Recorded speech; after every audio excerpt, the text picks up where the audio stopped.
I'm just going to send a new link to the new video. Part 1 uploaded just fine. Lunch was great. I had some my wife's leftover chuletas, pork chops, and yeah, it was a much needed food break. I'm just sending links to the appropriate places. Just sending some quick links to my Alice in Zombieland ECD press page.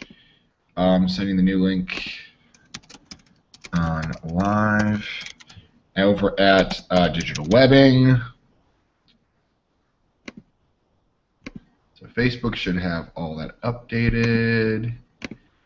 I'm trying not to annoy you guys with updates, but at the same time, I don't know that you guys can't see me unless I go ahead and put it out there.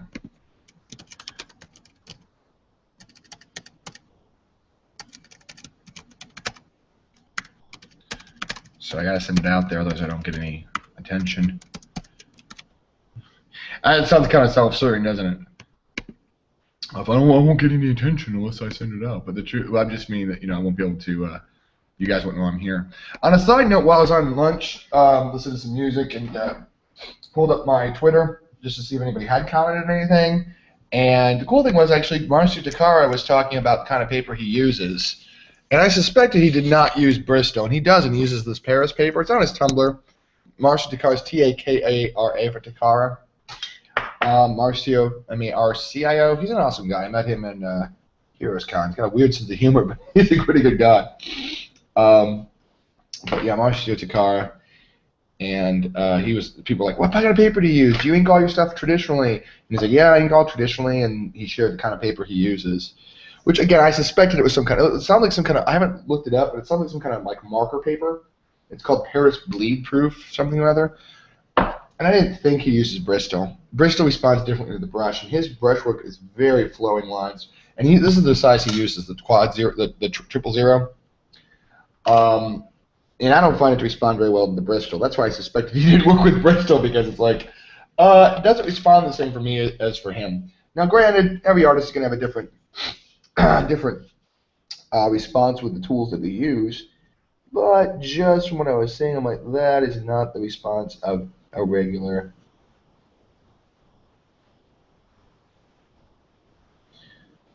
the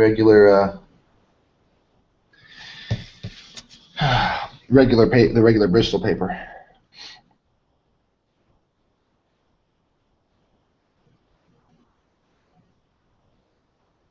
I had to listen to music on my lunch break because I can't listen to it here, or YouTube gives me a copyright violation notice. Yay! Who wants to be in violation of federal law? Yay! No, I'm kidding. It's one of those things that it's like, I'm not here to promote music. If a musical artist gets a fan because of something they heard here, yeah, I'd love it. But apparently, it's still technically illegal. Even though I'm not like, hey, let's start a live feed so I can share music. They don't care. If you're broadcasting something that's music that's not yours, your own, and I can understand why. It's because of ASCAP and stuff. They gotta get paid for their work if they're working. All right, I'm looking for the original page again. Okay. Yeah, I was doing that right. Okay. I was scratching my head because there's this weird termination of a line and a phi.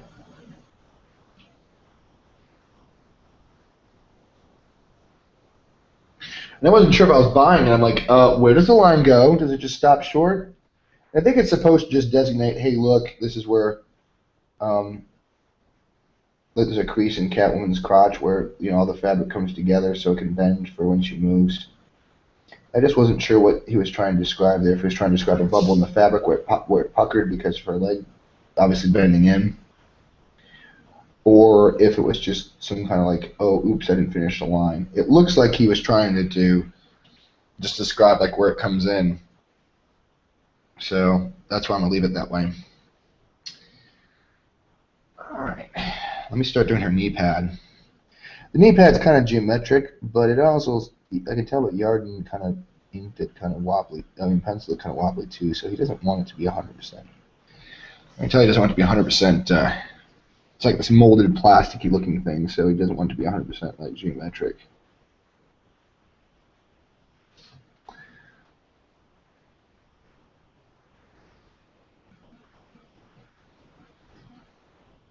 Man, I feel so good after that dinner. Man, my mood really changes if I'm hungry, and I start losing focus, and sometimes I've even been known to start getting shakes. I get this low blood sugar problem. If you haven't told by my energy level, I have very high energy level, very fast metabolism. Gives me a level of intensity that terrifies some people. I wouldn't say terrifies. I'd say makes some people wonder. I have a very high metabolism, causes me to talk really fast, think really fast. Makes me think of the wolf from Pulp Fiction. I talk fast, I think fast, I act fast. You know? But sometimes people are like put off by that. They're like, whoa, slow down, buddy. And I'm like, yeah, I know. But that also causes my mood to change very drastically. This brush is extremely dirty. Hold on a second, guys. There's a lot of flay in the brush. Flay is when the bristles kind of spread out. That's what I call it anyway. Like when you flay F-L-A-Y, you skin something, you spread the skin open. Well, what happens is the bristles will start to kind of get spread open too. Because ink will dry in one part of the brush and cause the bright bristles not to come back together again. And you don't want any kind of flay whatsoever, if you can help it, because that will mean you have an inconsistent line. And that'll cause feathering in a line where you don't want it. Now, if you're doing the brickwork, I'd recommend some feathering. You don't want a consistent line necessarily. It's not the way Yarden drew these.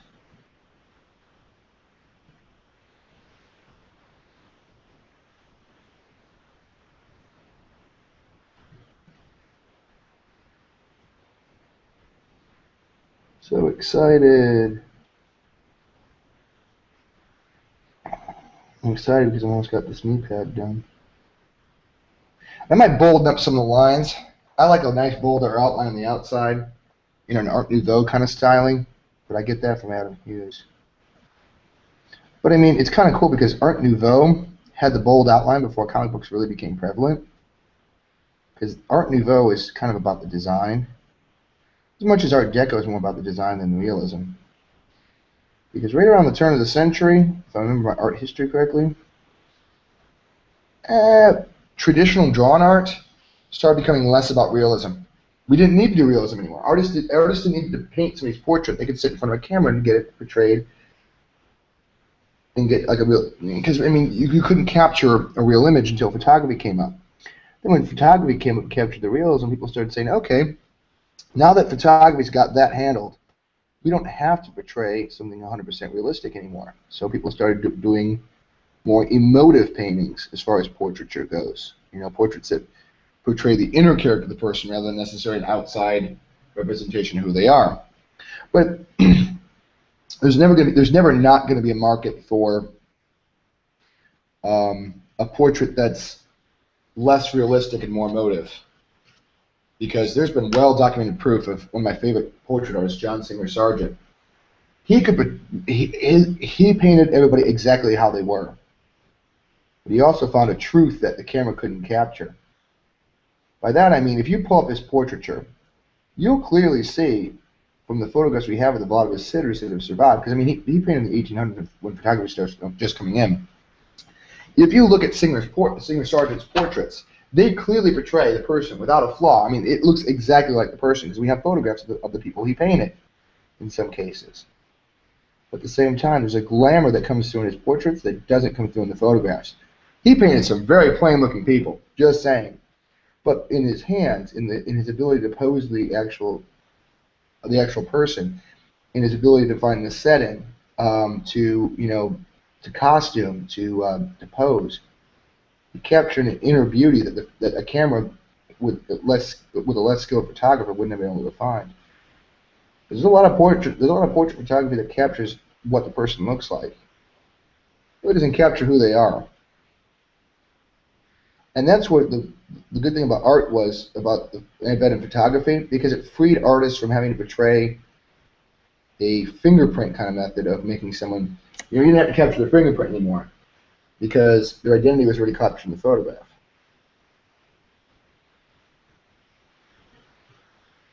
And with that, you get Art Nouveau, where you can make bold, fat outlines for no reason except just for decoration purposes.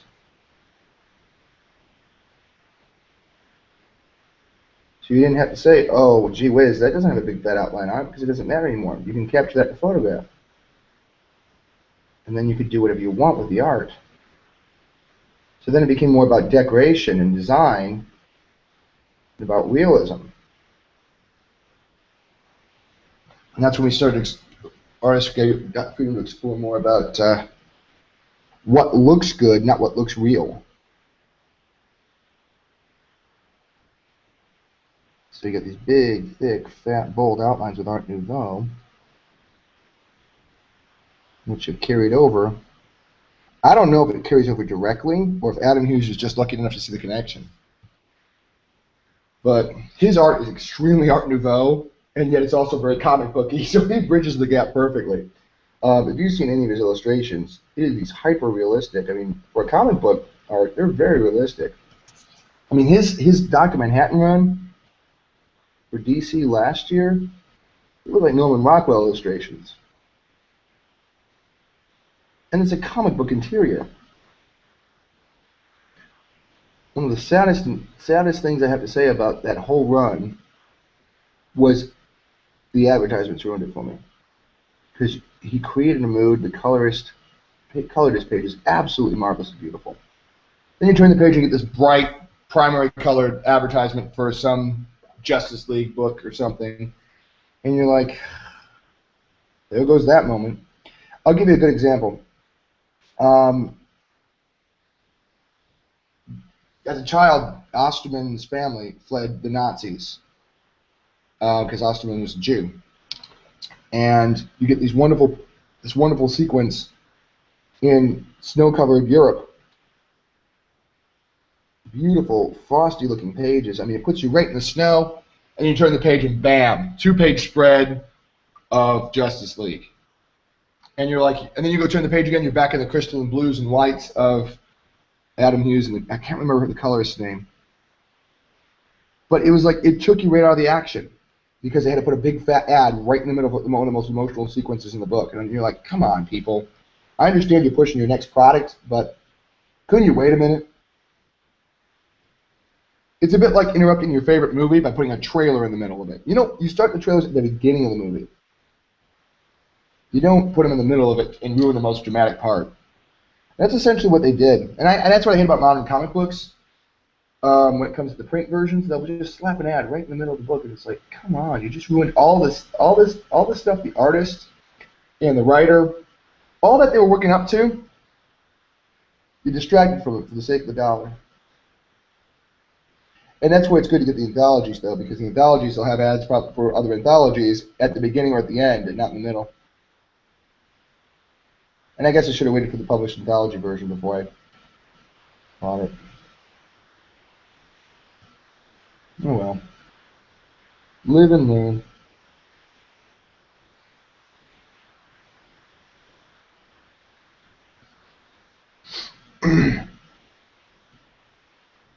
Can you? Okay, good.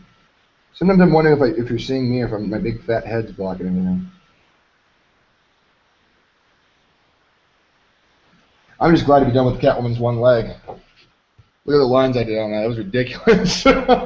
Like, yeah, here's her thigh. Let's draw that all day long. All right, I'm trying to figure out where it has to go. Because there's a lot of little tiny lines, and I want to make sure they all connect. Well, that's one of the dangers of blue pencils. It keeps it light, but it also means if you lose your place, it's very hard to find your place again.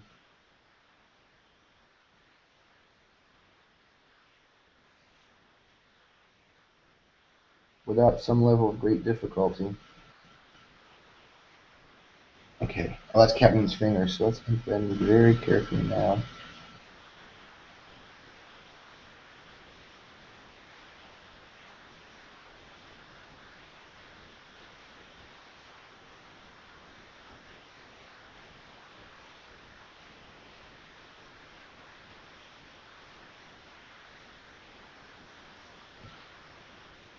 Interesting.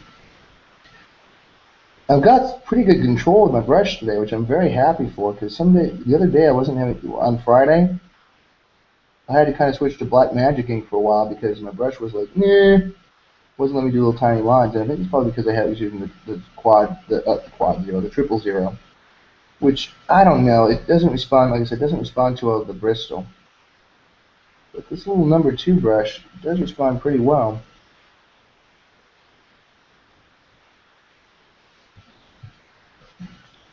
Responds really well today. I'm able to get really fine lines with it. I mean, I'm doing a lot of costume parts with this brush, a lot of the little tiny straps and stuff, and I'm like, wow, really? I'm actually able to get that with the tiny brush and the big brush?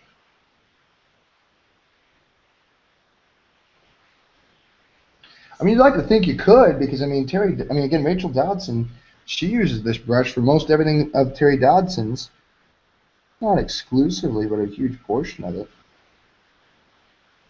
So I'd like to think I can get the same level of detail out of it as other artists could do. Of course, I'm not every other artist, but, you know, tools are the same.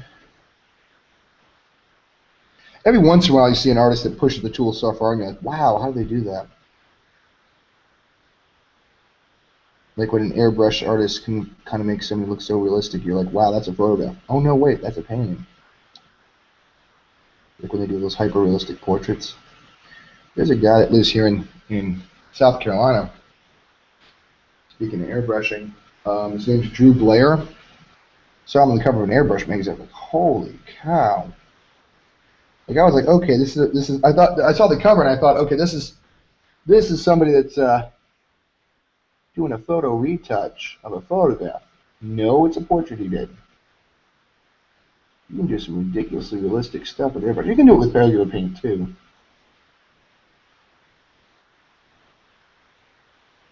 And you'll see those people too, the people that push the regular traditional oil painting far, and you're like, how did you get that so realistic?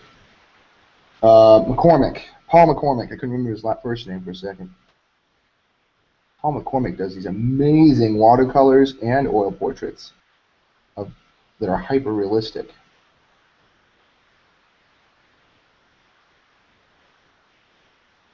Incredible what that guy does with watercolor. His portraits of his wife are incredible.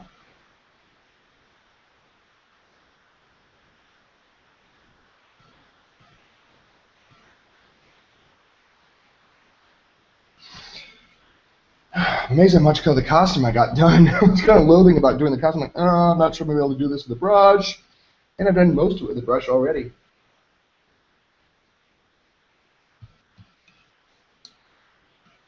This is the painting part, all these old tiny little straps and buckles.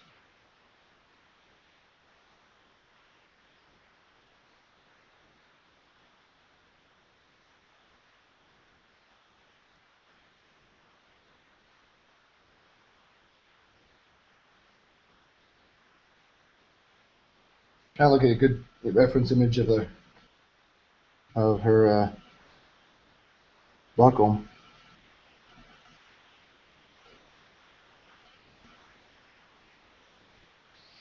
The brush is starting to get a little dirty. You know that means brick time.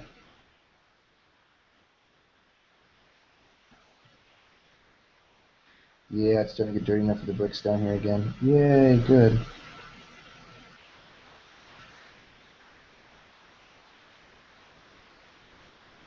Excuse me.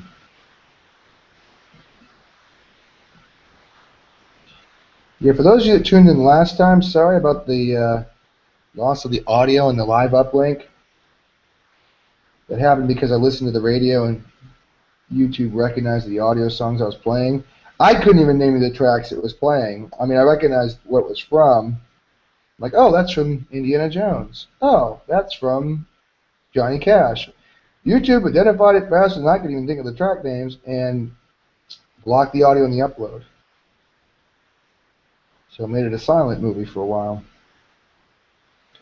That's why it's me talking only, because I'm copyright free, so.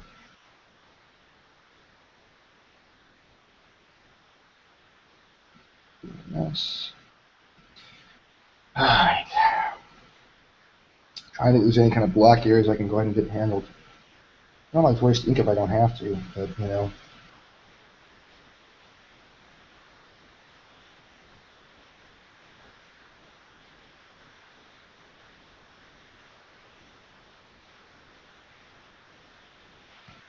There we go. That's pretty nice how I can get like that brush part done and get it out of the way. And there's some stuff here I can probably do. Yeah, here we go.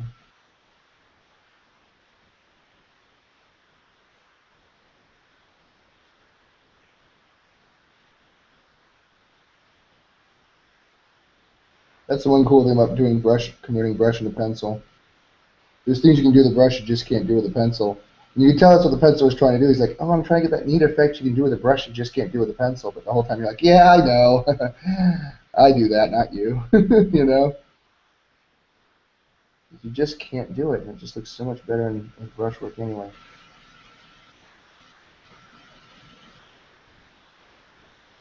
Time to wash. I'm running out of usable stuff. I want to get water on this, so I'm trying to leave it so you can see it.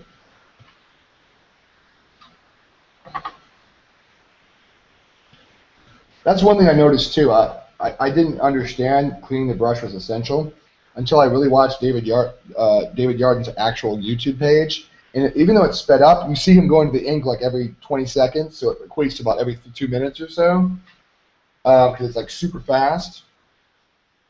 So it's kind of funny to see him go. It's like all sped up, and it's like dip, dip, dip, dip, and you realize how fast he's actually, he's actually pretty consistently washing his brush. That killed me so much in the beginning part of my attempts at inking, was not cleaning the brush often enough. So telling myself it was something I was doing wrong. It's nothing you're doing wrong. Ink dries faster when you get it off the brush. So, don't worry about that if you have to clean your brush often. In fact, if you're not cleaning your brush often, you probably are doing something wrong. Just for sake of argument.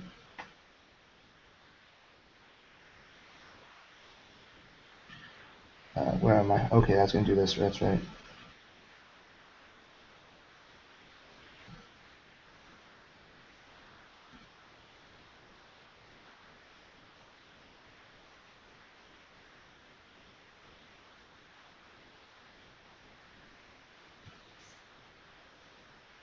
I'll have to wash it thoroughly. There's still some buildup in there. I have to use some soap on it. I'm starting to learn too. I think I'm going to need to clean it with the brush soap every time it gets dirty. Not just when I think I need it, because you don't get a good tip if you don't clean it with the brush soap. Excuse me. Man. I ate in a hurry because I didn't want to be too off the air for too long. I didn't be like, hey guys, for those who just tuned in, I'm going. Bye.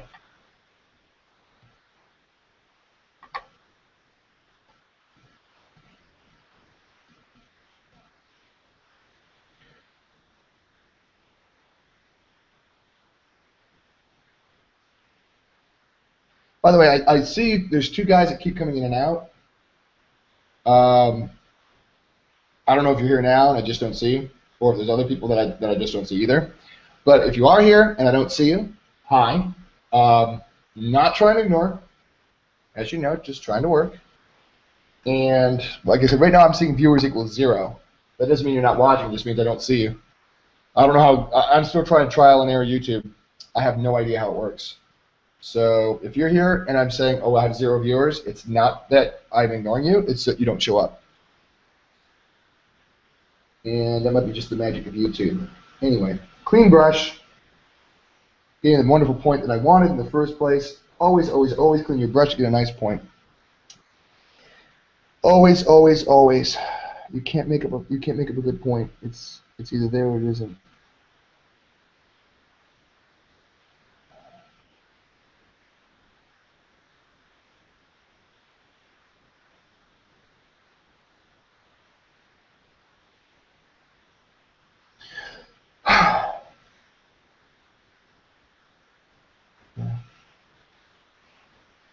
Sometimes I'll take a deep breath and hold it while I do the final lines.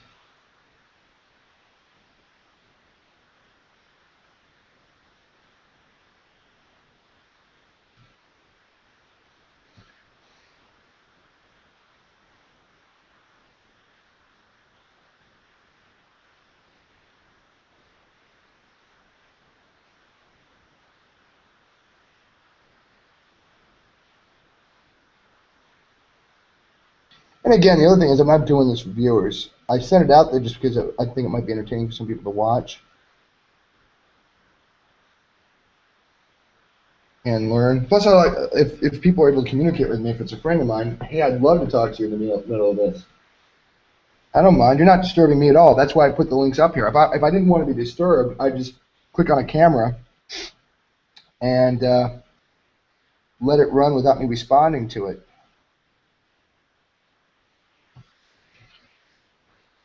You know, seriously, I'm here to be disturbed. I'm here to talk to anybody that wants to talk.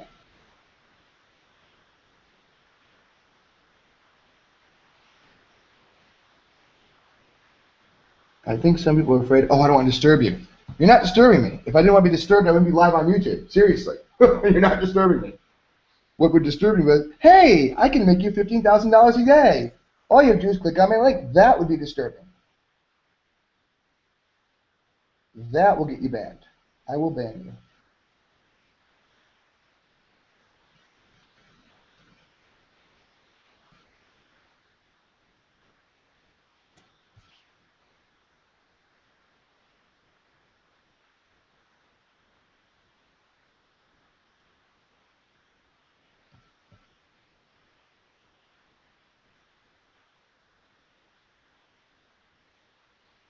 Having said that, one of my friends will now say, hey, I just made $20,000 a day, and send me a link for that.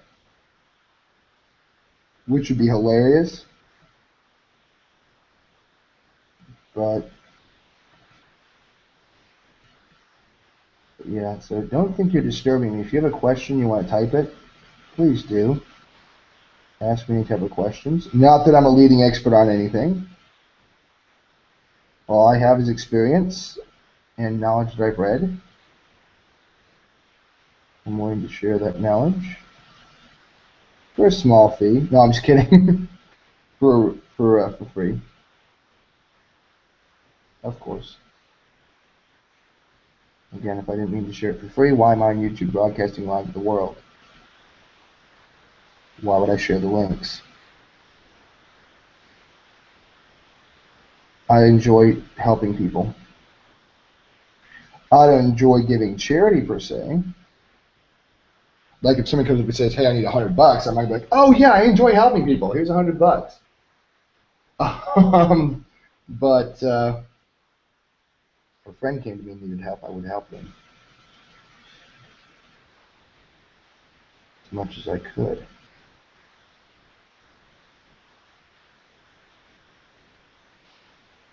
I do like teaching.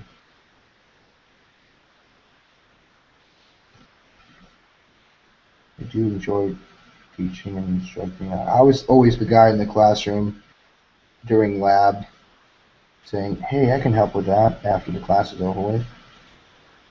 I was that guy, especially in art classes. I'd be like, no, guys, don't do it like this, do it like this. Why? Gives you a clean cut. Like I learned so many tips about how to mount boards and stuff, and I pass those on to the younger people. They're like, it doesn't need to worry about it. I'm like, trust me, you'll need to worry about it. No, it won't. Sure enough, you didn't mount this properly. And I was like, yep. Well, how do you mount it? Oh, there's several ways to do it, says the professor. I'm like, yeah, and I knew one of them. I was trying to teach you it to save you the time. Sloppy presentation. Never, never, never. That never flies in the graphics industry. Well, it never flies with any industry, sloppy presentation. But especially in the graphics industry. You think, oh, the work will carry me. No, it doesn't. They'll just say, you did the work, how come you didn't present it right? You better have clean board. You better have clean lines. You better have, good cuts, excellent mounting, all that. Or they're just going to say, oh, great piece of art. Why did you mount it crappily?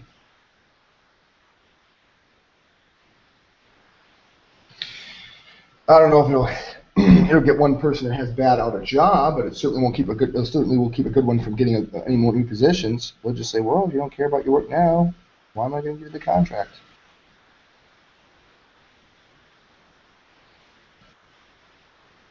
Man, this is a gangbuster page. That's why I picked it. I knew I'd love working on it. And I guess I should expect nothing less than from David Yarden. Damn, is this page fun to do.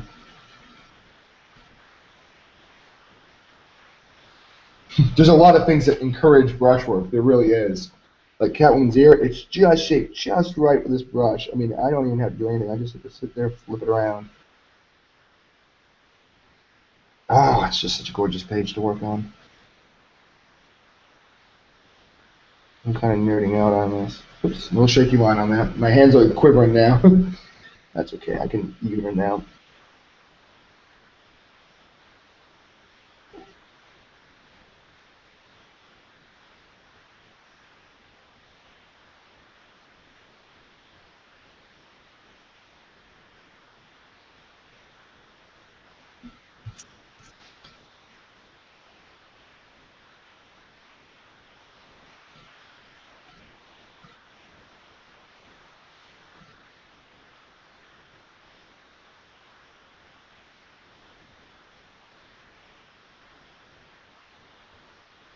So good here. Not trying to brag on my own stuff. It's just it's coming together really well. The thing that's gonna be a pain is the goggles, and I'm still hoping I can figure out a way to do it or find the strength to do it, patience to do it right.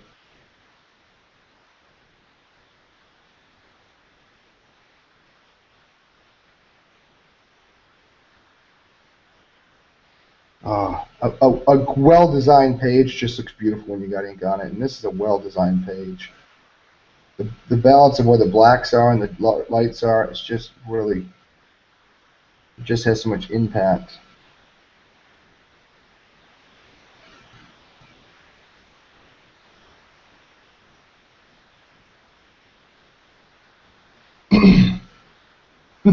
There's no consistency in the outline. That's what makes it even better, because there's an outline, but it's not consistently the same width. And he drew it that way. It just looks incredible that way, too. All right, let's see if I can get this little tiny line up here. Oh, what do you know?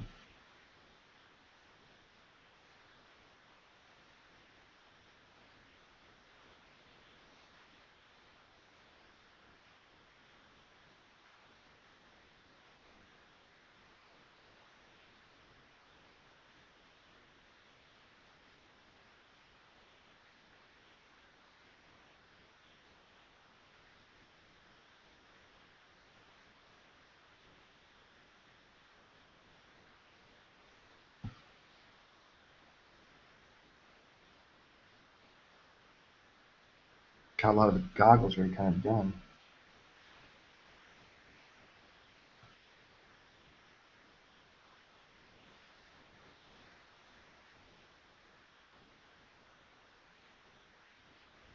So a lot of tiny lines all intersecting, so it's kind of really hard to do it and make it clear.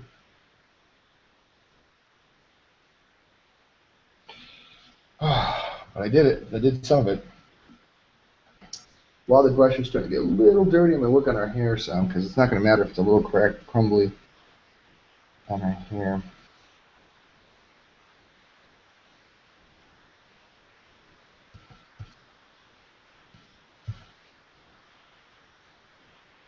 Just an incredible page to do.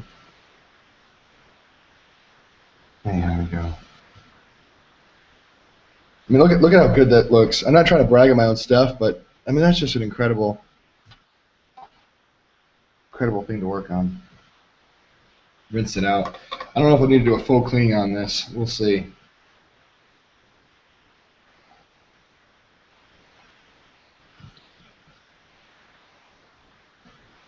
I want to just for argument's sake.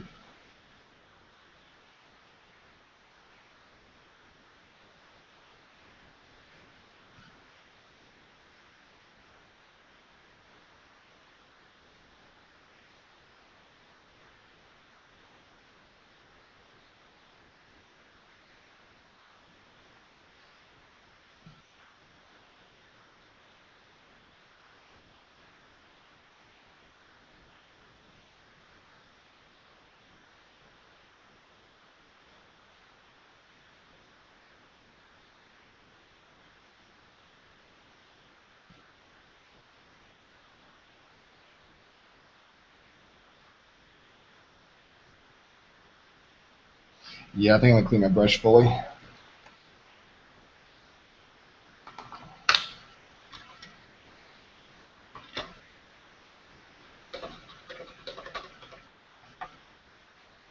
And when I still got the ink out, when I get the rest of the ink used up, and then I'll start inking the little wet mesh webbing on the top Catwoman.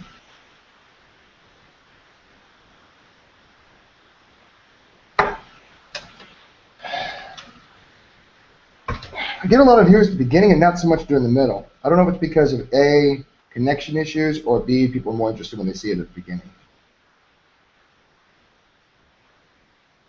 That's why I'm more curious, because I'm like, does that mean people can connect once, they get disconnected and they can't reconnect?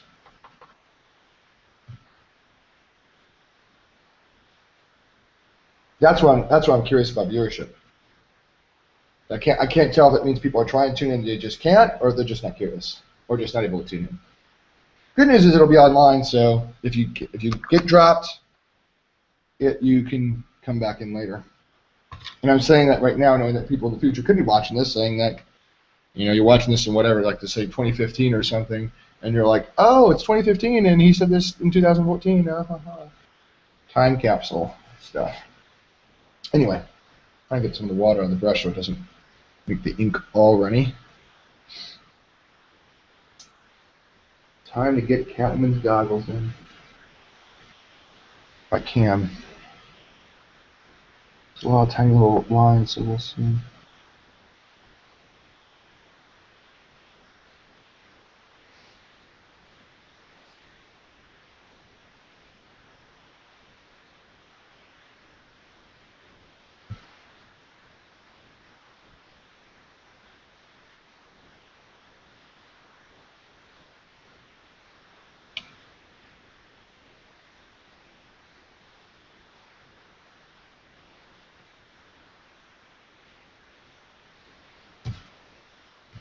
See if I can get all this, all Catwoman's goggles done with the brush. If I can, that'd be quite a coup.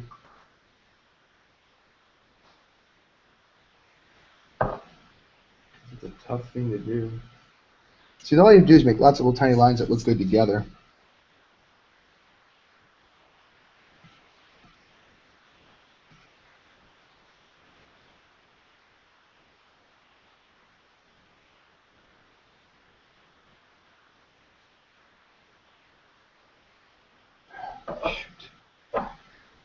There's nothing wrong. It's just to take a deep breath and hold it.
Wish I had some kind of candy. I keep clearing my throat, and I'm like, yeah, if I had my mouth had something to think about it.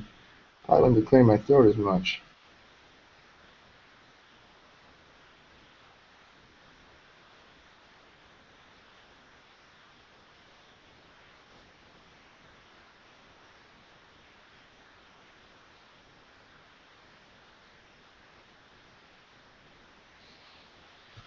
Whew. Doing it again. Gee. Just full of coughs and scratches today.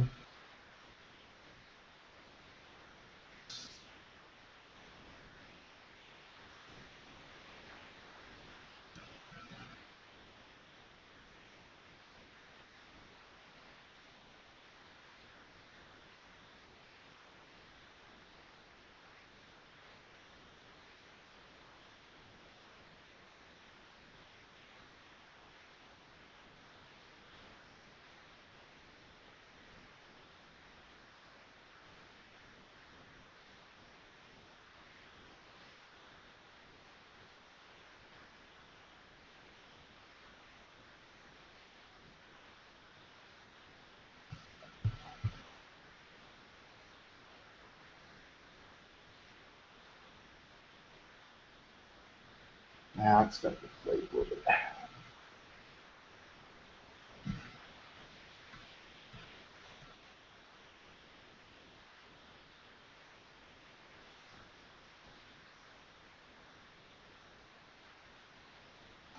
Starting to get dry brushy. That's alright. We're going to do some more brickwork. Now I got the brush dirty like this.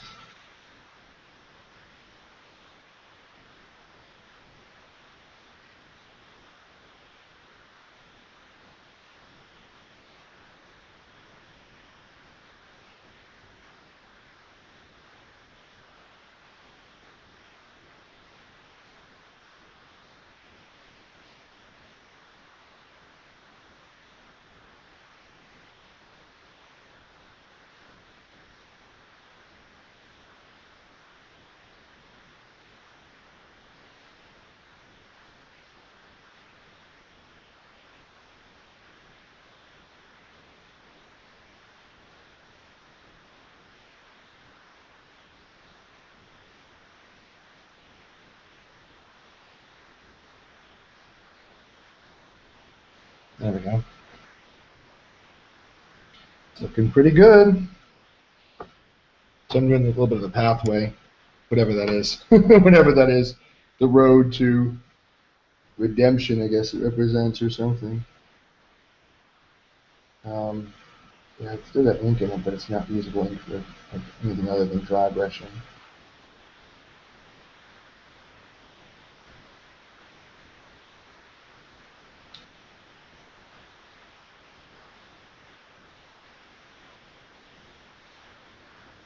That's pretty good stuff. Yeah.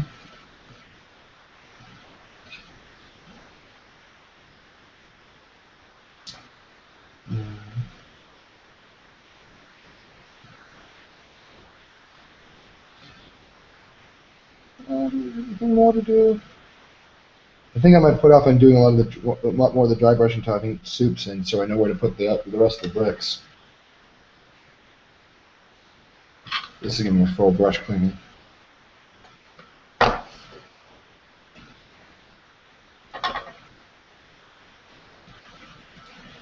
Definitely need more of a full. I need to get new paper towels. These paper towels aren't very absorbent. The water, for the most part, kind of gets soaked up by it and just kind of just sits on the outside, which is very disappointing. But these aren't paper towels I bought for inking or anything. This is just stuff I have laying around. Again, these are the paper towels I use at work. And usually what happens is I'm at work, I need a new paper towel. I'll grab a paper towel. I'm not going to throw it away if it's still good. And yeah, every once in a while I'll get a new one because I'm like, I need to throw this away. And I'll just cycle them through. The only good thing is about them is they're very durable. They're just not very absorbent. I mean, like this one, for example. This one's like, oh, look at that.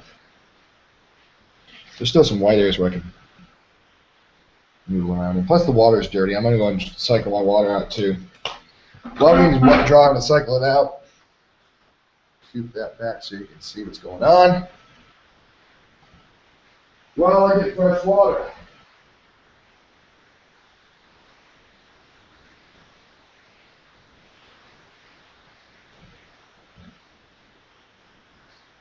Fresh water, not very crucial, but when it starts to get the color, when it starts to appear like the color of the ink, you probably need to change your water out.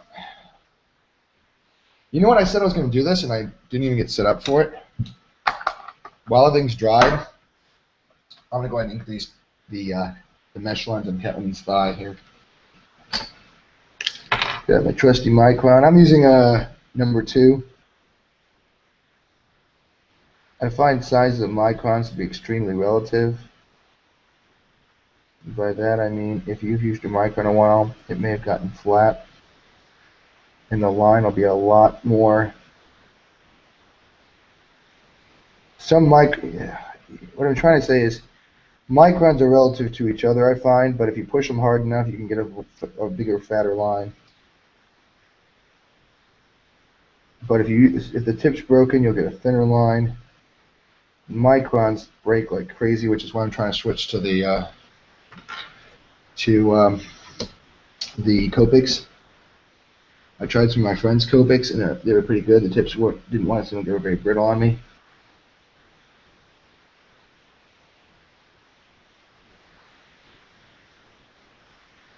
And the problem is all my stores in the area are out of the Copic multi-liners at this point. So I've got a store that's supposedly going to call me when they come in. And I haven't heard from them in over a week. So part of me is like, did you guys get them in and just forget why you're calling me? I saw the guy write down my name and phone number, but I didn't see him write down what I was looking for. And I didn't want to be that guy and say, you know, you didn't write down what I was looking for. Because I'm like, maybe he's got a whole list of people that already are asking for the multi-liners, and they just haven't got them. And I don't know if I'm going to be that guy when if I call them and they say that they're in. I'm not going to be the guy. I don't know if I'm going to be the guy that says, you know, you're supposed to call me when they came in. I don't know if I'm going to be that guy either.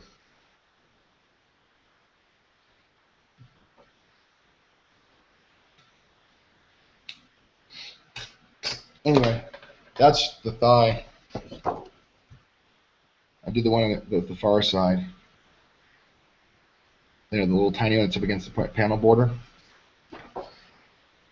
And I'm trying to do the other. I'm trying to only do the areas that I've already done the other lines around them. So I'm not like, oh, okay. You know what? Well, I've got my pen out. Sometimes when I get my pen out, I'm just like, I just want to pen like crazy. So I'm going to pen in the rest of her goggles rather than with the brush.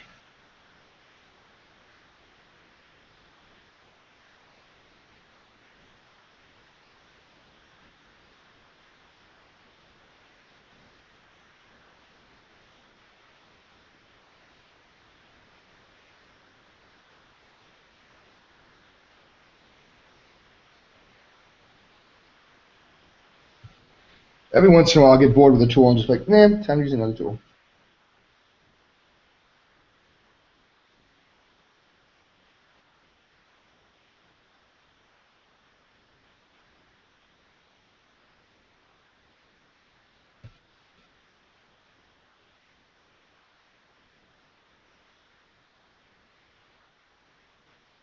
And that effectively kind of gets that panel done. Might need to do a little tiny line right there for the lip, but yeah. Check that out. Pretty awesome. So that basically gets this panel done. And while I'm thinking of it, let me get my big ruler so I can put that line up there. Where's the big fat ruler? Here we go. Classic cork backed metal ruler. I can do this line too, because this one is done. This panel is done.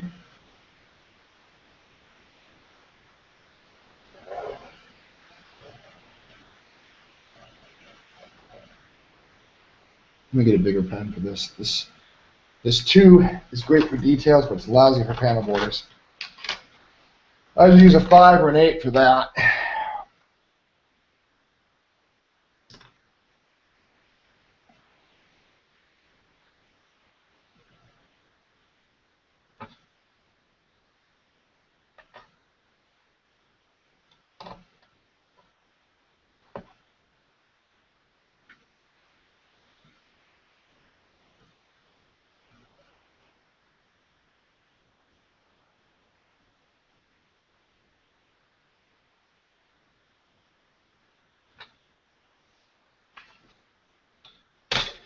So that means I can paint this bottom part in. And I'm almost close to painting in this border here too. There's one little line here. Maybe I can't tell that. I didn't notice that.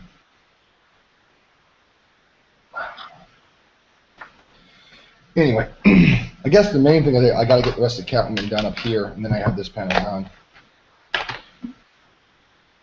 There's just a lot of little lines I got to sort out, so let's get started.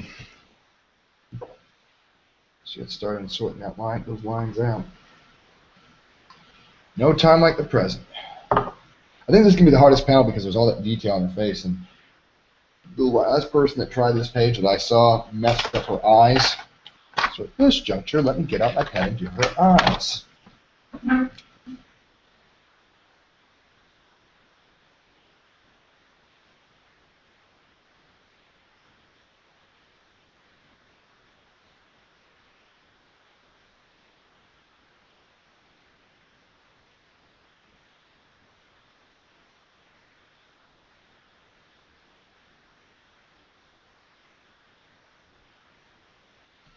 There we go. Then I'll do the rest of the number 2 brush. I'm just trying to get some of the little finer details in there. The first inker that did this page, the actual one that was digitally published, made her cross-eyed. And I don't know if you can see it very well, but you can tell it's kind of, she's not cross-eyed anymore. Yarden did not draw her cross-eyed, but that's how she wound up getting portrayed in the digital inking. Man, if I'd seen that, I would have said, man, that artist don't know how to draw. Luckily, the published anthology is inked by Yarden, and he's made the changes back to the way they should be. I don't know how DC ever gave him the write-off to say, okay, the first inker, the digital, I understand under a lot of pressure to release stuff.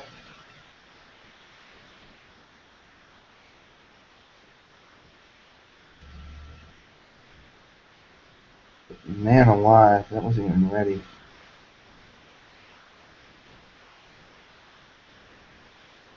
That was nowhere near being ready. That's why I'm glad the artist did the final save before it went to print. The print will probably circulate a lot more than the digital. I know digital comics are on the uprise and everything, but there's still a lot of people, such as myself, that do not have digital readers and have no access to it. I could buy a digital copy, but what's it going to do me? It's going to sit in my hard drive while I can't read it. So, yeah.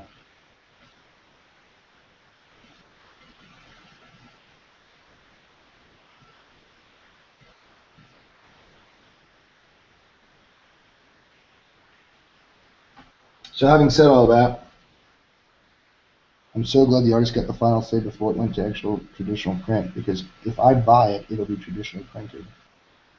And so I'd have Yarden's inks and not this other guy who didn't do Yarden's inks justice, pardon the pun.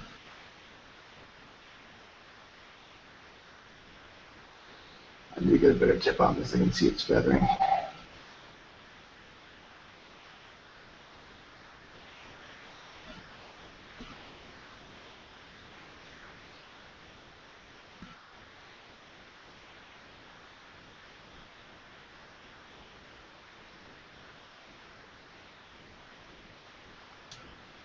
Alright, this is all going to be like this.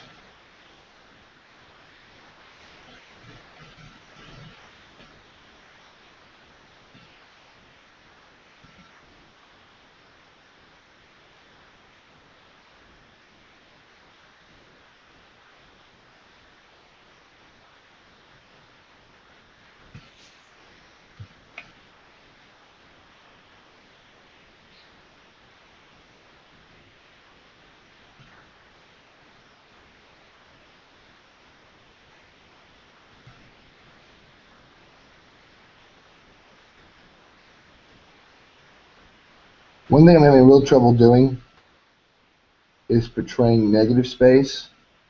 I can never make pretty looking negative space. I never can. And it's probably a skill I'll have to work on. But all my negative space looks really crappy.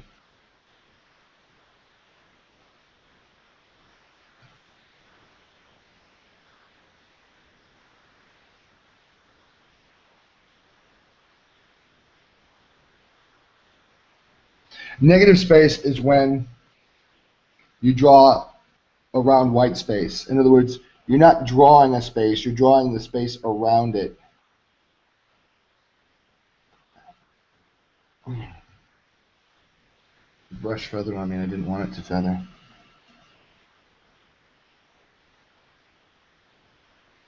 There, that minimized the damage.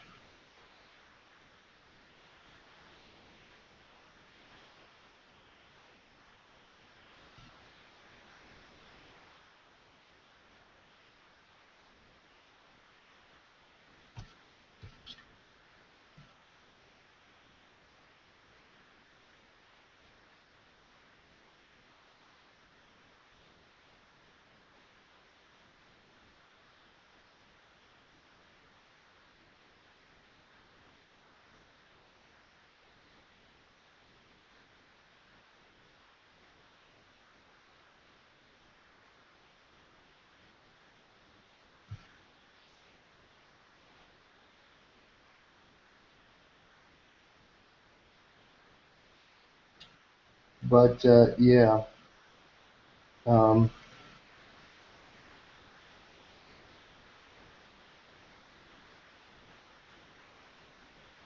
I can't draw white space to save my life.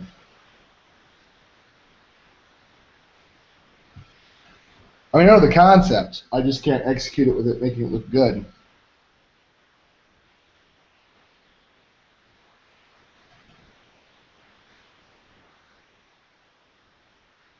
There's a problem with this brush, and it's got some just affecting its flow.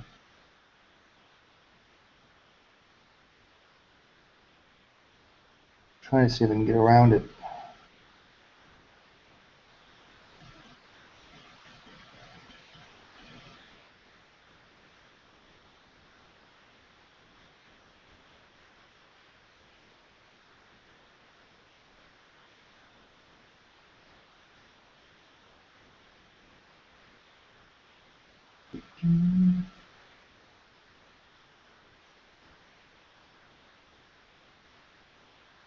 There we go. And there is a something. I think it's a thumb. Let's see if I can go ahead and draw it in real quick.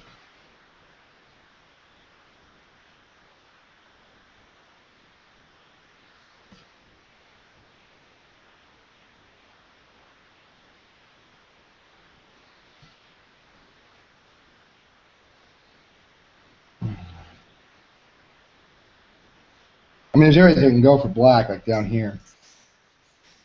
But I'd rather get as much as I can get done with one panel before moving on to too many panels. I don't like having too many open panels.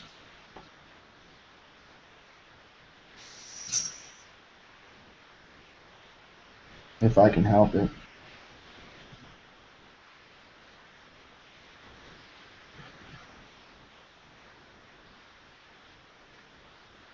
I gotta stay strong. Part of me is like, I just want to switch off the video and listen to some music. I'm like, no, the whole point of this is so I don't get distracted.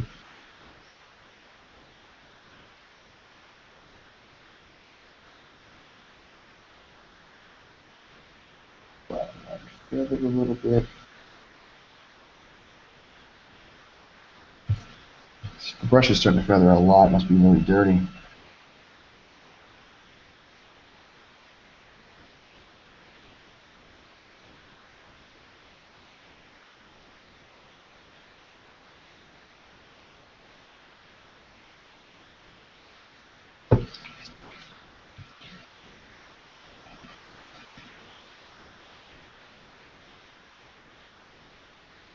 This panel's the one that gives me the most trouble. Catwoman's the one giving the most of it. And again, this is a very intricate panel.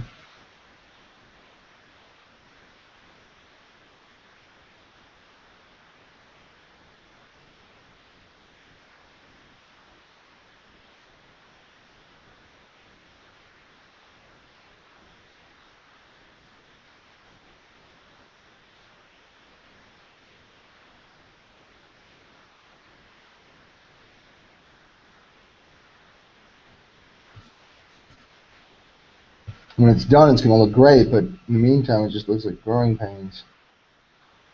Especially with all the times with brushes. Sorry the camera's like perfect arm height, so as I reach across, everything you see is just, oh, arm. Sorry about that.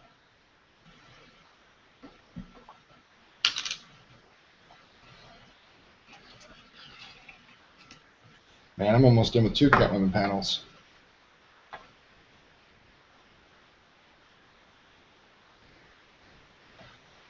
The top one, like I said, is giving me the worst time.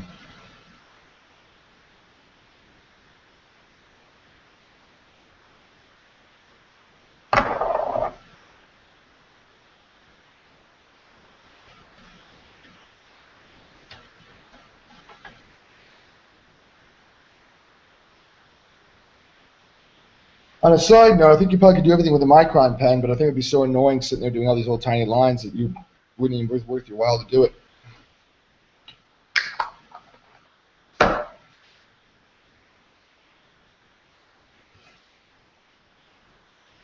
I think you'd be so bored out of your gourd inking with a Micron pen 20. I would be. I know I would definitely be bored out of my mind inking with a Micron 24/7.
I hear my finger creaking across the ink as I pull across the page. Part of the pages I've inked already. Never really experienced that, but it kind of makes sense. Sure, the ink has a film of some kind.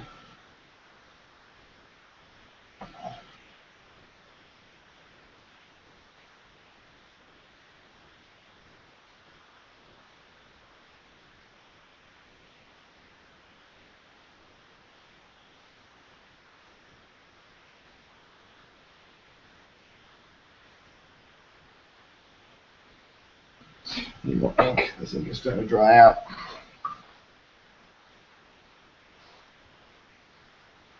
Got a lot of work to do on this panel. A lot of fine point work.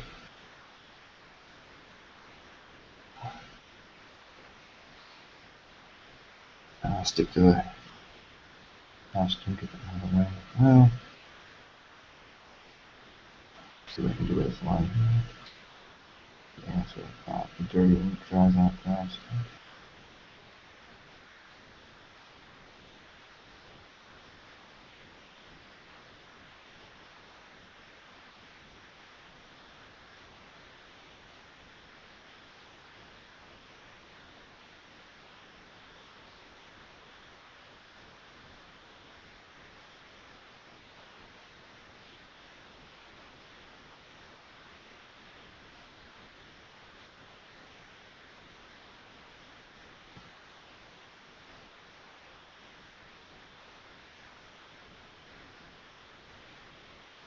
By the way, as I sit here silent, I'm thinking a million things, so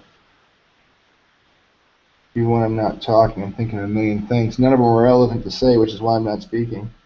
There's a lot of things I'm just like, no, that's not a suitable topic of conversation. That's out of context. That won't work. So, and I'm not trying to think of something to say. I'm just sitting here thinking in general as I'm working about a million different things.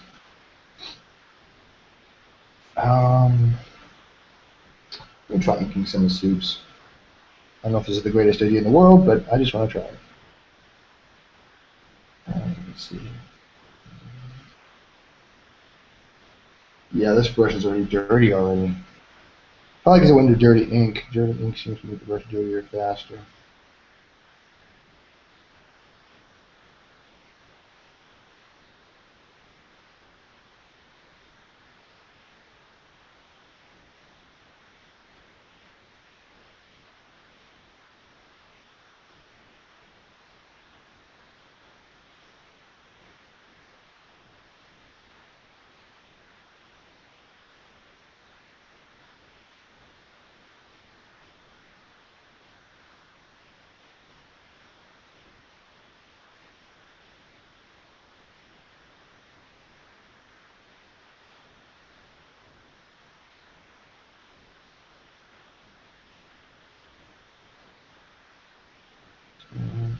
I'm not saying very much because I'm kind of not just concentrating, but I'm also just like, yeah, nothing really interesting to say, nothing important to say.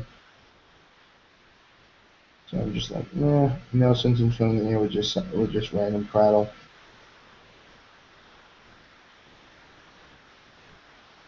I'm trying to keep it interesting. The conversation is appropriate to the topic at hand, inking as possible.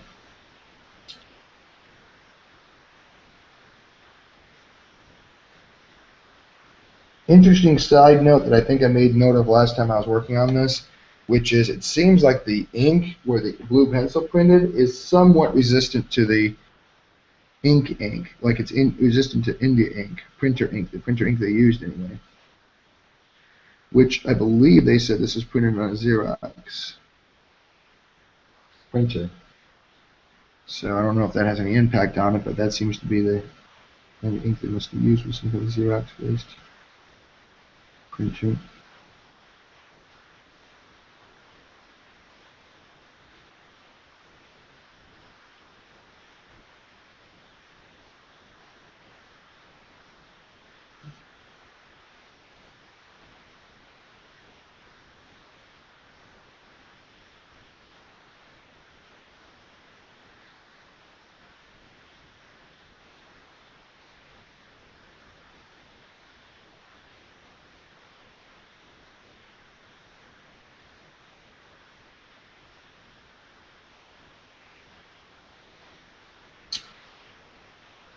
Google-based printer.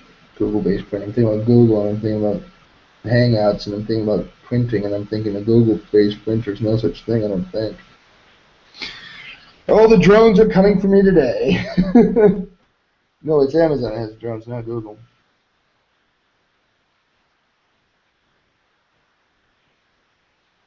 I keep forgetting that.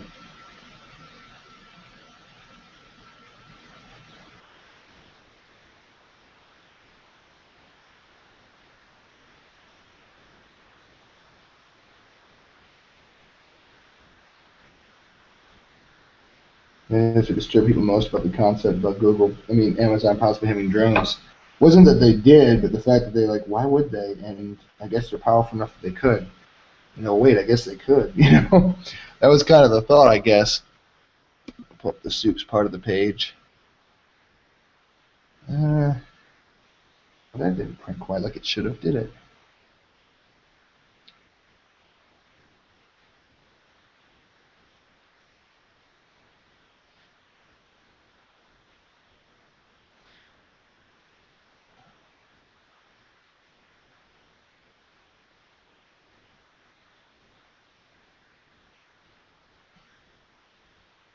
It's always good to have a copy of the actual page you're inking on hand, just so you're not making sure you're not missing a part that should have been done a different way.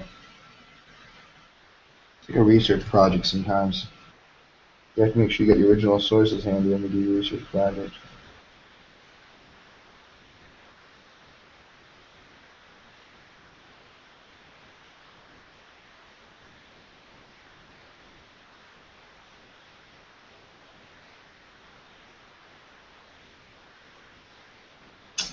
Shoot, this tip is really feathering. I don't know where I got a hair from, but I got a hair on it.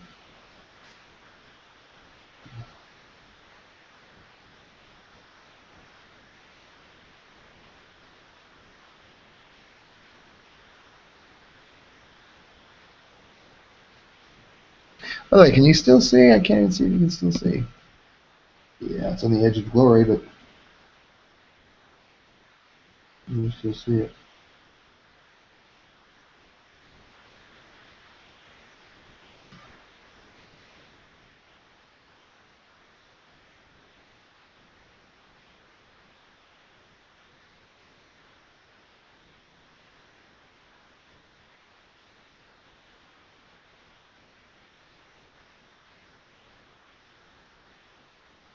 I'm gonna switch to Yarden's page again.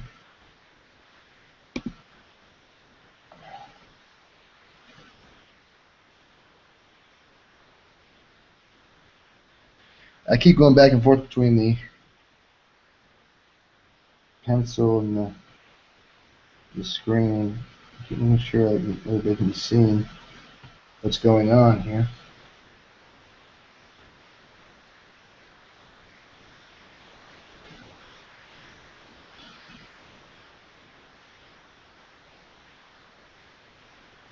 Oh crap! My line went over. It wiggled a little bit too far. That's okay. I can think of a muscle. It's not going to be noticeable anyway.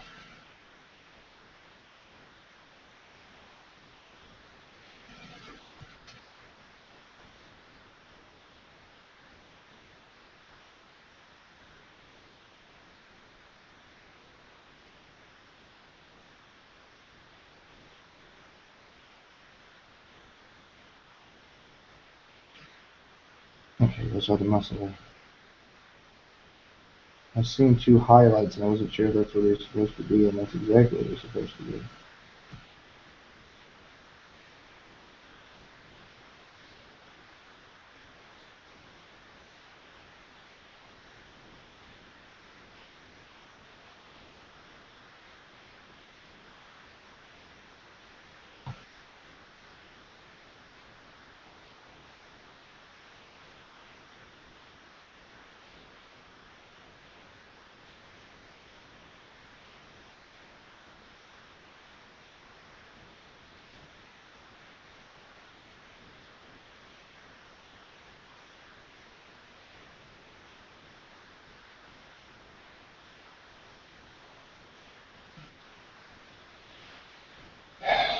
And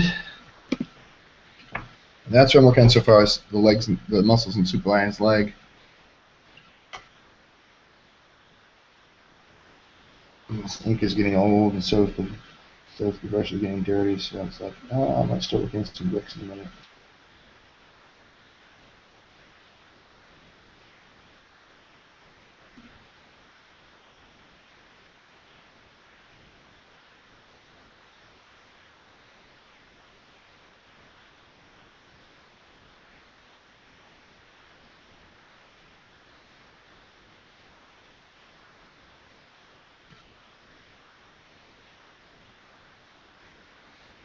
And actually, now I can technically, I got this dirty brush.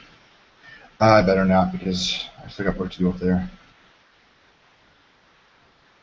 I was going to ink in the borders, but then I realized if I do ink this in, I put my hand here and start working on that, we're going to have some problems. That's why I try not to jump around the page too much, because you will have that problem where it's like, wait a second, I really want to work on that, but I can't because I can't jump over there because my hand will be laying on that area.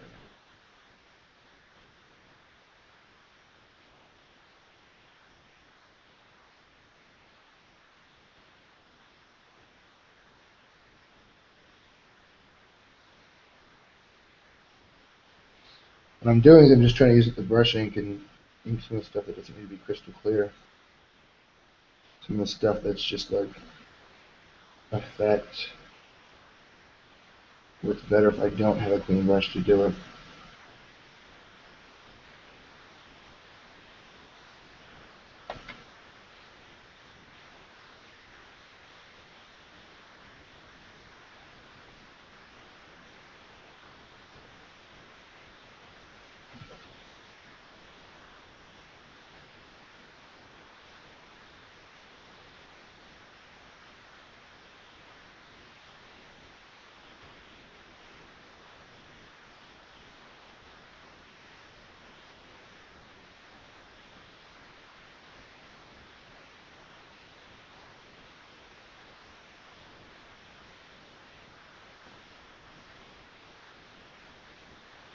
Some of the dry brush stuff.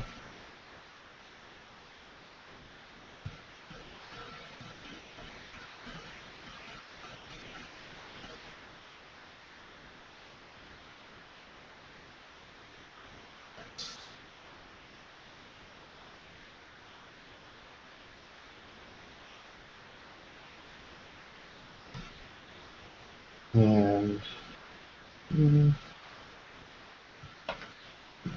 that's real quick. It's really fun to do with a dirty brush.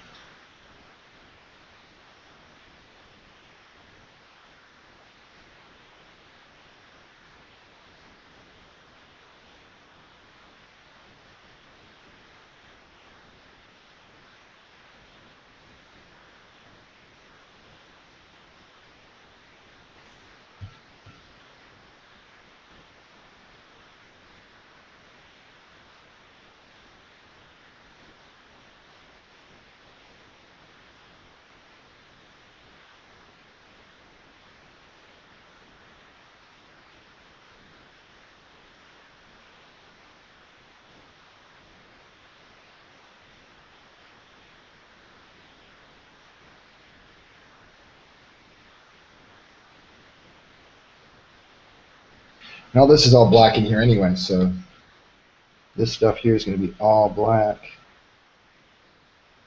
And I might just go ahead and do some just for the sake of argument. Just for something fun for a change of pace. Sometimes tight brushwork gets kind of annoying to do. It's too much restraint on the hands, the mind. Just go into town with some black ink. It's just fun.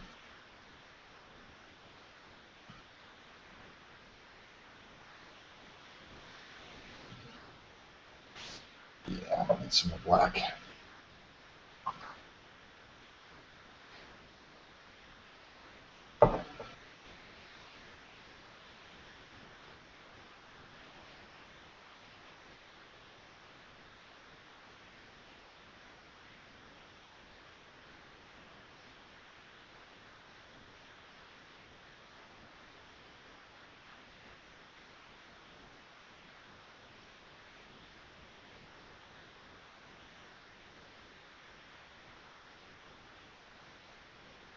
Man, I got a lot of ink on here for Warp Bristol. Oof!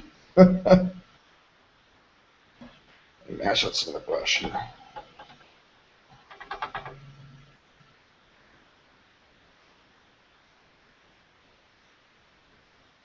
It dries pretty quickly on the board, though, unless you really cool it up, which is kind of nice to see.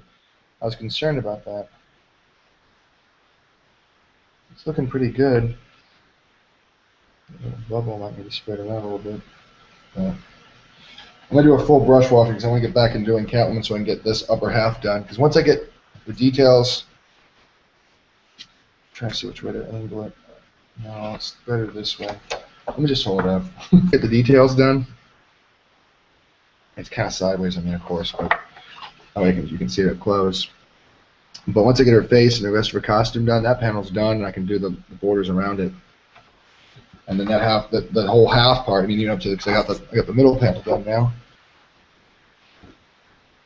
See, so once I get that done, the whole thing will be done, and I can just be focusing on this bottom panel. And this will be wild fun because a lot of it's just blacks and whites. There's not very many lines. There is some line work in it, but it's not like lots of like the little tiny lines like you get in the Catwoman costume up there. So that's why I keep taking breaks from it. I'm like, let me ink it, let me take a break. Let me ink it, let me take a break. It's a lot of stress on those little tiny lines. I'm going to clean my brush out. I'm going to go to town with the French curves to get this. The inner. Yeah, there's a lot of ink in this brush.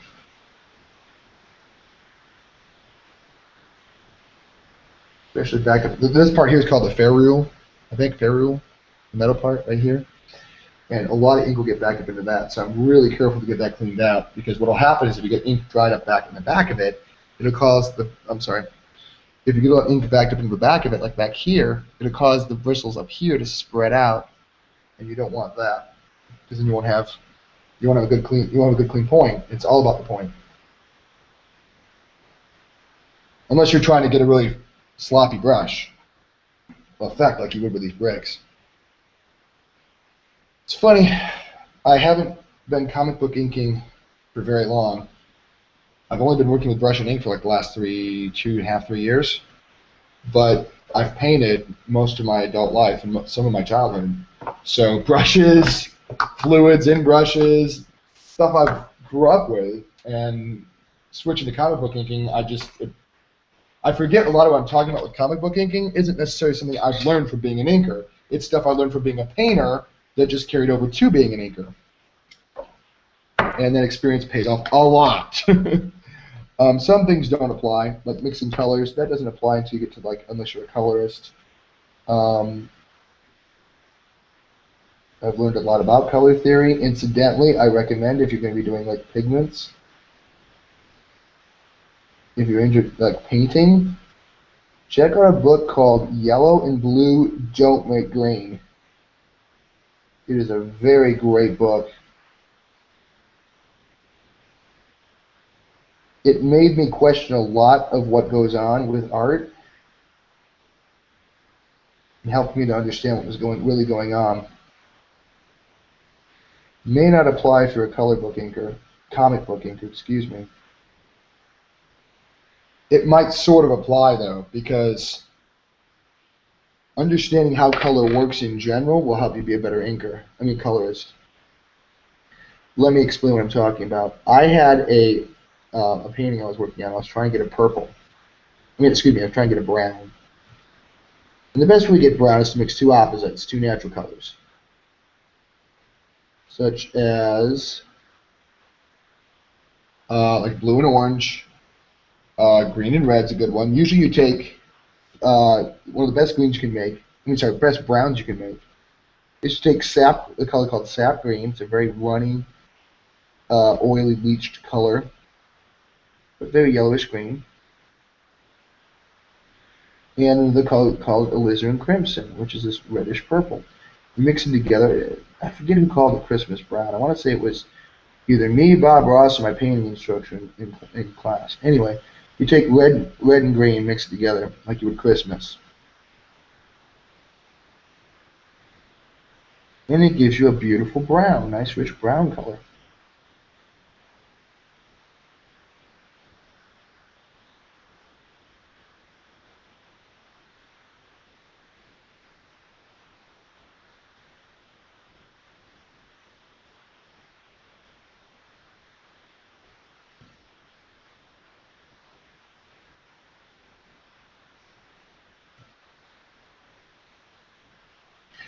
But therein lies the problem.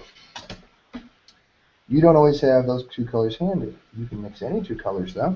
And that's what I tried doing. I took another red, quinacridone red, very reddish purple, not unlike alizarin, a little bit purplier than alizarin, and a blue green that was like phthalo green, which is a very bluish green. I'm like, that'll give me a good red. That'll give me a good brown. I started going to town mixing it, and what resulted was not brown. And to this day, I'm still amazed by what happened. I got purple, red, and green, and I got purple. According to everything I knew about color theory, oops, this is the broken tip. Everything I knew about color theory told me that was impossible. In fact, how do you get purple from mixing red and green? It didn't make sense.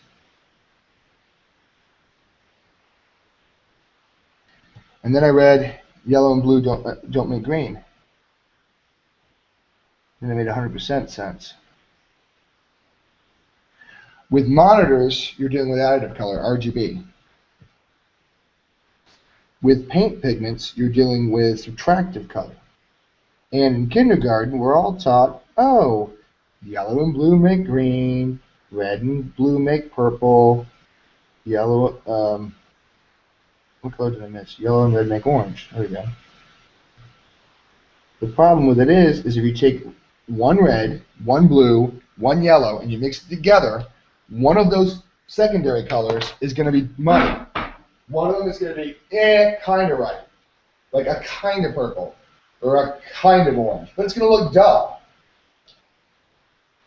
The fact is, when you mix two colors, it's not creating a new color. You're unlocking the potential hidden in the first two colors.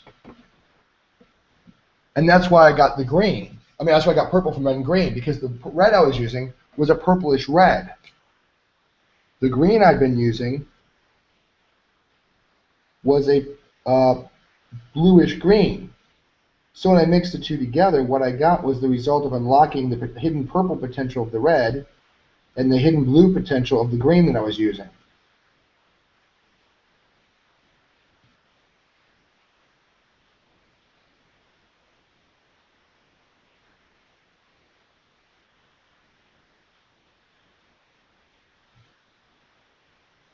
That's, like I said, according to color theory, it shouldn't have worked that way. It should have been brown. But because I was unlocking the hidden potential of the colors,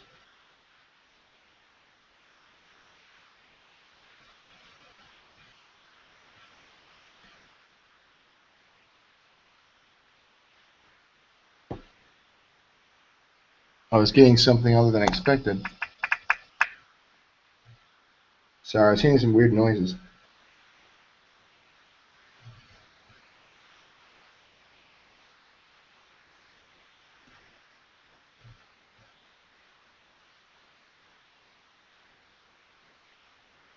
And the book brings up a very excellent point, which is, if mixing colors worked the way we thought it did, how come mixing the colors doesn't make black? Because we're told mixing the colors makes the pigments match together, and then what happens is you get the resulting new mix. What happens is colors actually absorb light. And what you're doing is when you mix two colors in a subtractive method, like paint pigment, what you're actually doing is you're subtracting away the colors that are different and leaving the colors they share in common left behind. So if you want to get a purple color, you have to mix two colors, a red that bends toward the purple and the blue that bends toward the purple. So you'll unlock the purple in both of them. The spot on this table, I think, is really good in it.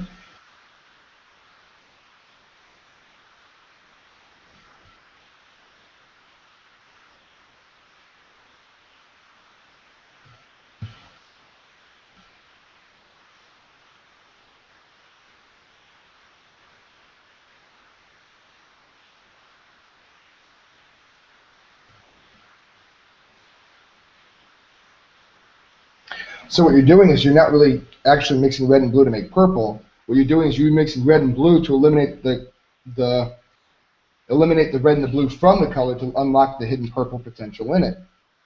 Now, if the color doesn't have much hidden purple in the color, you get a muddier purple. So you want to use, when you're mixing a purple, you want to use a red that has a purplish tint to it, and a blue that has sort of a purplish tint to it. If you want a slightly duller purple, you mix that with either a red with an orangish hint or a blue with a greenish hint. If you want a really brownish purple, you want to mix an orangish red and a greenish blue.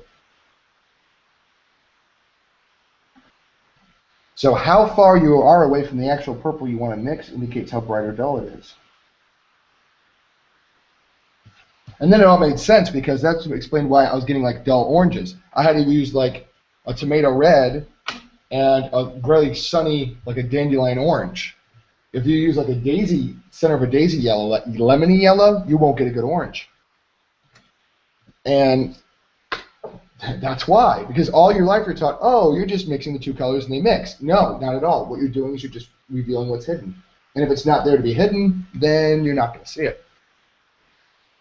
And from then on, I never had trouble mixing color ever again. I could mix any color in front of me. But it also told me a lot about opposites. You know, if you want a duller purple, you want to start adding some, bend the blue towards the purplish side, into the greenish side, excuse me.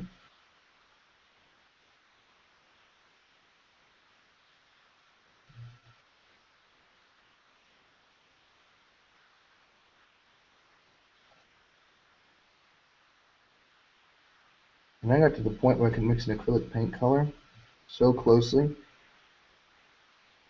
The thing is, acrylic paint dries a lighter color.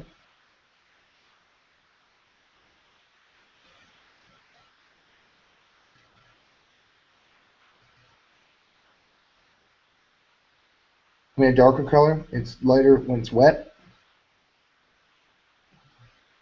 I got to the point like I had memorized, engaged about how much extra I'd have to do it, and I could spot match a color with acrylic paint by like age 20, I think it was, maybe younger. So like if I made a mistake and I had like a little blob of paint in the middle of a painting, I could go, okay, mix the color and hide it.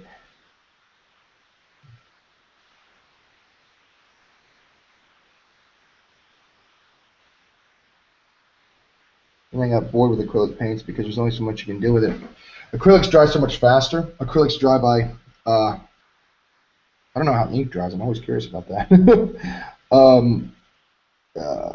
Probably like acrylics. Acrylics dry through contact with the air. I'm sorry, no, heat. I'm sorry, heat. Through dehydration. The water leaves the acrylic, which is why it lightens as it dries. If the water leaves, it makes it, I forget which way it goes, I'm sorry. It either gets darker as it gets dark. It's been a while since I painted with acrylic. It either gets darker or lighter as it dries, and I can't remember which. Okay, good thing I did that, because that's actually a strap that I didn't see.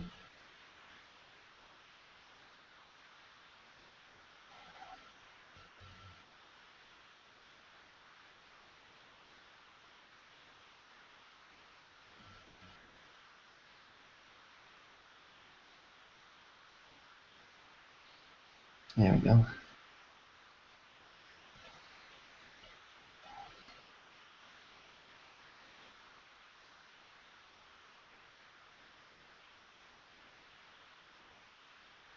Okay, good. That wasn't just me confusing it. The video really did confuse it a little bit.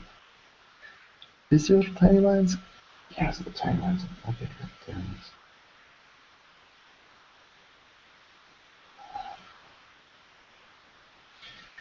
Alright. I'm trying to see what the pencils are describing. Sometimes in the blue pencil it's hard to tell.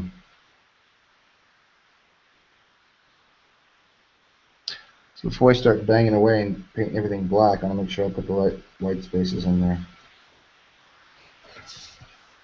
Anyway, acrylic paint dries through water leaving it. And oil paint dries through a chemical process that occurs when it comes in contact with oxygen.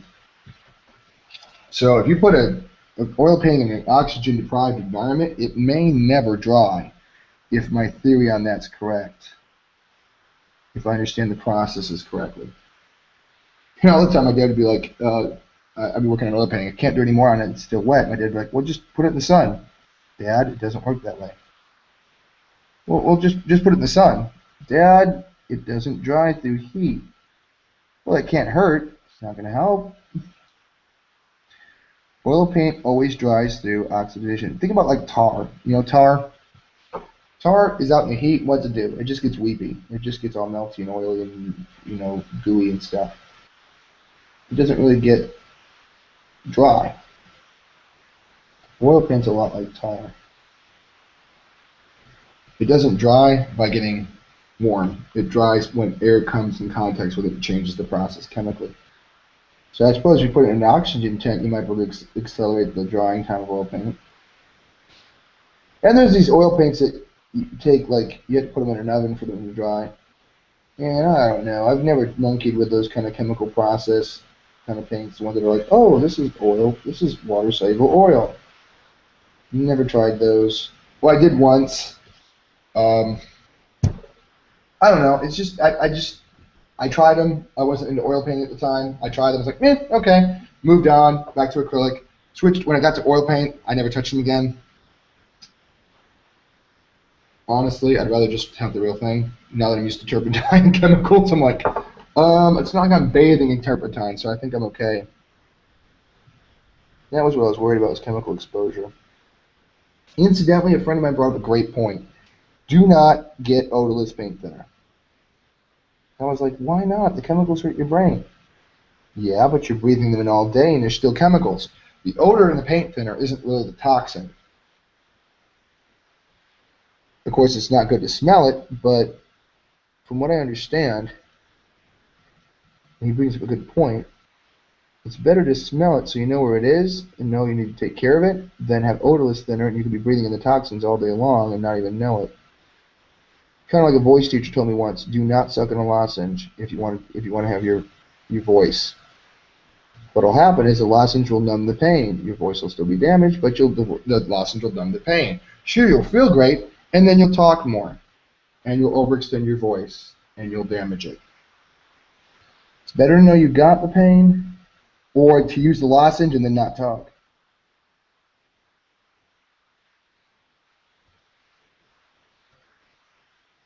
So many people try to push themselves too far.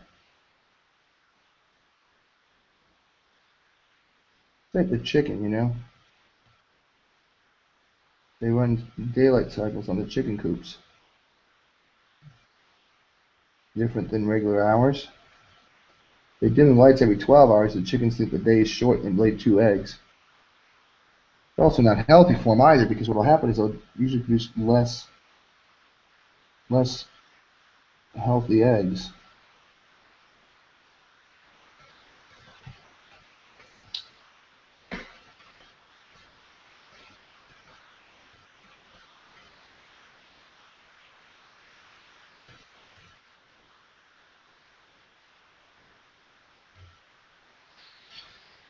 Whew, a lot of detail. A lot of detail on this.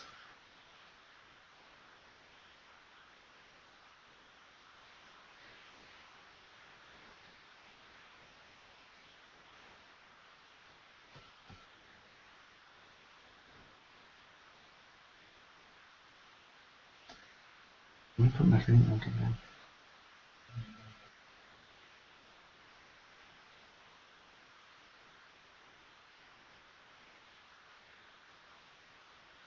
Wiggle there.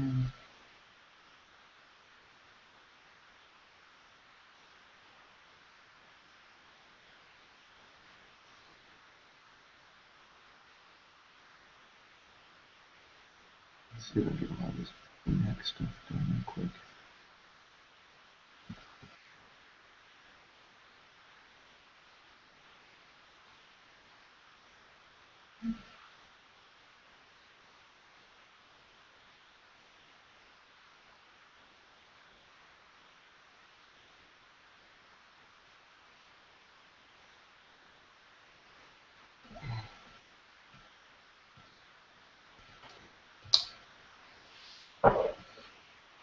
Just trying to sneak around and get these neck details in here really quickly. I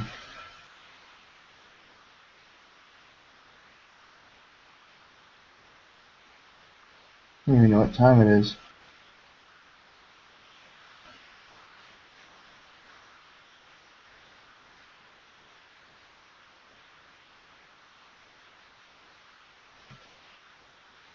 Tonight might be my wife's day that she has a long day, so it's just as well. That just means I got more time to ink.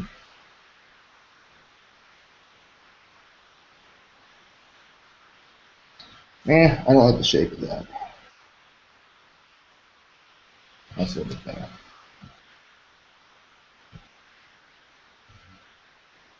Yeah, it's a little bit better. Let me see the costume here. I know about that. That's a little bit of line there I didn't anticipate. That's okay, I can add it in. There we go, it's kind of nice. And then this line comes a lot more bolder than I thought. It just comes around here. And there's this little panel thing. Who's glad it's spring? I know I am. I'm so tired of the winter weather. And that's just a random thing. It's just that my eyes were distracted out the window for a second. I think I saw like a robin bopping around outside. I was just thinking, oh boy, I'm so glad spring is here. Not that robins leave for the winter, but you know, robins are always bobbing around looking for worms in early spring, so they want to be like the hallmark of the spring season.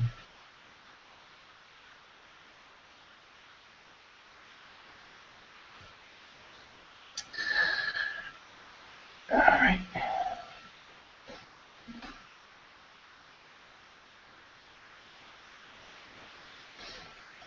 Somebody should do a comedy video on YouTube. What they should do is have the... That's not supposed to be that black. Oh well. That'll be fine. I don't even know what that is. I'm trying to figure out what these things I'm inking are. I have no idea.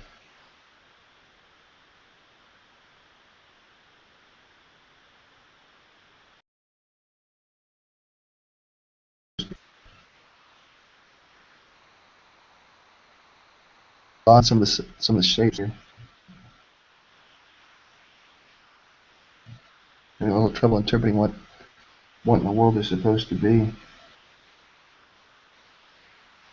You know what he had in his mind when he was drawing these shapes. It would be kind of funny that video for Robin and put Rite of Spring to it. It would be hilarious. Because bring the Rite of Spring, it's called the Harvest. Well, not the open. Imagine having Robin bopping around to the Igor Stravinsky's The Rite of Spring. Pretty funny.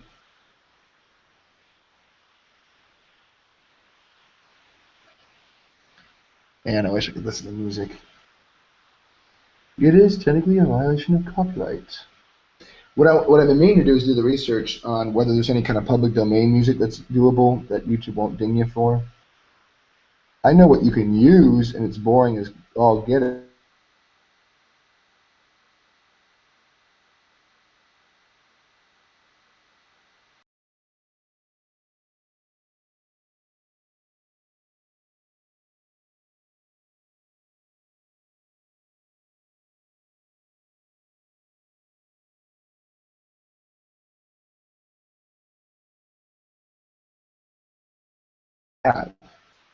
But